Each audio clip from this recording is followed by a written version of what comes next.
सर्व समाज बांधवांना जय जिजाऊ जय शिवराय। मी सचिन हवळे पाटील फार दिवसानंतर व्हिडिओच्या माध्यमातून तुमच्यासमोर आलो, त्याबद्दल दिलगिरी व्यक्त करतो। मी तिरुपती बालाजीला गेलो होतो, 12 दिवस जवळजवळ तिरुपती बालाजीच्या सेवेला होतो। तिथून आल्यानंतर मनोज जरांगे पाटील हे दवाखान्यात ॲडमिट होते आणि त्यानंतर मी कर्नाटक बेळगाव या ठिकाणी मनोज जरांगे पाटील यांच्यासोबत होतो, त्यामुळे मी व्हिडिओच्या माध्यमातून येऊ शकलो नाही। पण दूरदूरून प्रत्येक तालुक्यातून जिल्ह्यातून समाज बांधवांचे मोठ्या प्रमाणात फोन येतात की आता मतदान करायचं तर करायचं कोणाला, आमच्या पुढे संभ्रम निर्माण झालेला आहे। तर मनोज जरांगे पाटील यांचं वेळोवेळी हेच सांगणं आहे की कुठल्याही राजकीय पक्षाला किंवा कुठल्याही उमेदवाराला आपला पाठिंबा नाही, अपक्ष असो किंवा विरोधी पक्षाचा असो। आपल्याला फक्त एक करायचं त्यांनी सांगितलेलं आहे की सर्वांनी मिळून ज्या ज्या लोकांनी आपल्या आरक्षणाला विरोध केला, आरक्षणासाठी आपल्या पाठीशी कधीच खंबीरपणे उभे राहिले नाही, अशा उमेदवारांना पाडा। आणि आता सर्व पक्षांचे जाहीरनामे जवळपास पब्लिश झालेले आहे।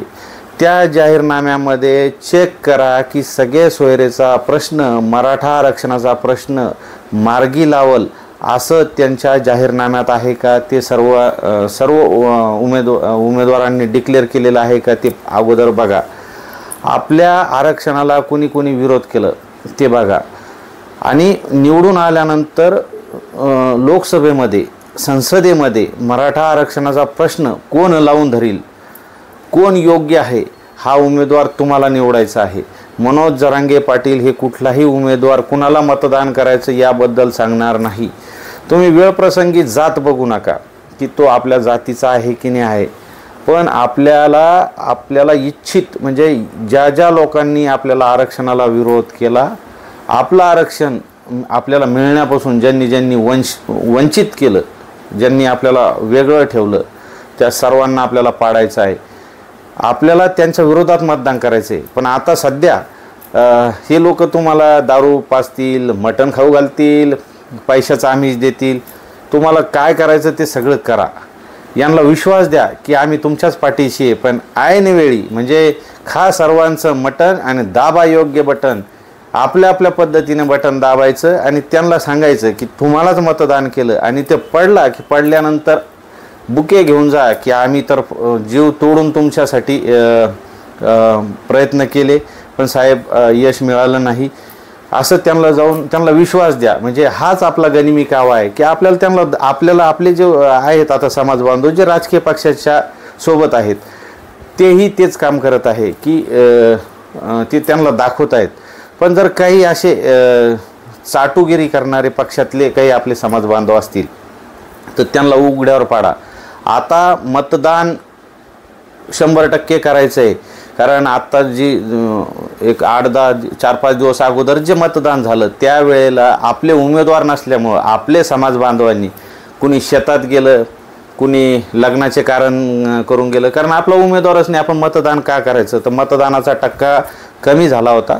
सर्वांनी 100% मतदान करायचं आहे, कारण तुमचा 5 वर्षानंतर आपल्याला ही संधी मिळालेली आहे आणि जवळजवळ 40 वर्षानंतर मराठी एकवटलेले आहे। तर आता विकासावर नाही, विकास ते यांना करणं, यांच्या घरची जहागिरी नाही, विकास यांना करणं आहे, पण आरक्षणासाठी मतदान करायचं आहे आपल्याला। तुम्हाला छत्रपती शिवाजी महाराज यांची शपथ आहे, तुम्हाला मतदान कुणाला करायचं करा, पण मतदान नक्की करा। आणि एवढं खासदारकीचं इलेक्शन याच्यामध्ये राजकारण आणू नका, विरोधातले पाडा, राजकारण आणू नका। राजकारण करायचं ना तर 8 जूनला आपल्याला नारायणगड येथे आपली भव्य अशी जाहीर सभा होणार आहे आणि त्या जाहीर सभेमध्ये मनोज जरांगे पाटील हे ठरवणार आहेत की आपल्याला राजकीय भूमिका घ्यायची की नाही घ्यायची, सर्व समाज बांधवांची विचार मनात घेणार आहे। तर त्याच्यामुळं राजकारण आपल्याला याच्यात आणू नका, कुठल्याही नेत्याच्या विरोधात वैयक्तिक टीका टिप्पणी करू नका, कुठल्याही पक्षाच्या विरोधात बोलू नका, कारण निवडणूक लढणं हा लोकशाहीनं दिलेला अधिकार आहे आणि मतदान करणं हा एक मोठा अधिकार आपल्याला दिलेला आहे। तर ते त्यांचं काम करतायत, जे उमेदवार उभे राहिलेले आहे ते लोकशाहीनुसार उभे राहिलेले आहे, त्यांच्या विरोधात आपण वक्तव्य करू नका। पण तुम्हाला चीड आहे, राग आहे तर तुम्ही मतदान जरूर करा, कुणीही आता कारण सांगायचं नाही की आपला उमेदवार नाही. तुम्हाला ज्या व्यक्तीला वाटतं त्या व्यक्तीला करा.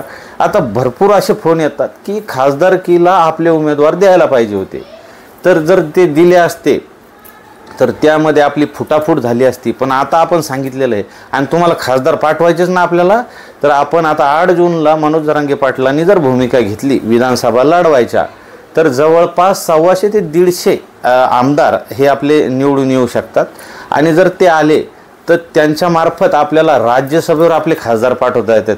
म्हणजे खासदार पाठवता येत नाही असं नाही, दिल्ली आपल्यासाठी दूर नाही. फक्त या निवडणुकीमध्ये चौकस बुद्धीने विचार करून सर्वांनी मतदान करायचं आहे. कारण मतदान जर तुम्ही केलं नाही तर आपल्याला जे लोक पाहिजे नाही तेच लोक निवडून येतील. तर त्यामुळं मी तुम्हाला या व्हिडिओच्या माध्यमातून विनंती करतो की प्रत्येकाने मतदान जरूर करा, मतदानापासून वंचित राहू नका.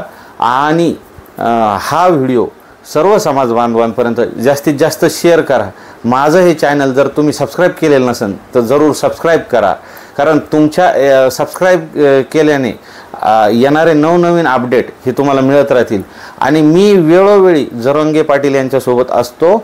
मी बघितलेलं आहे मनोज जरांगे पाटील यांनी कुणालाच पाठिंबा दिलेला नाही, पण सध्या काही लोक त्यांचा फोटोचा व्हिडिओचा गैरवापर करतायत, त्यांचे फोटो व्हिडिओ व्हायरल करतायत आणि असं दाखवत आहेत की मनोज जरांगे पाटील यांचा आम्हाला पाठिंबा आहे. तर असा कुणालाच पाठिंबा दिलेला नाही, हे सर्व समाज बांधवांनी लक्षात घ्यायचं आहे.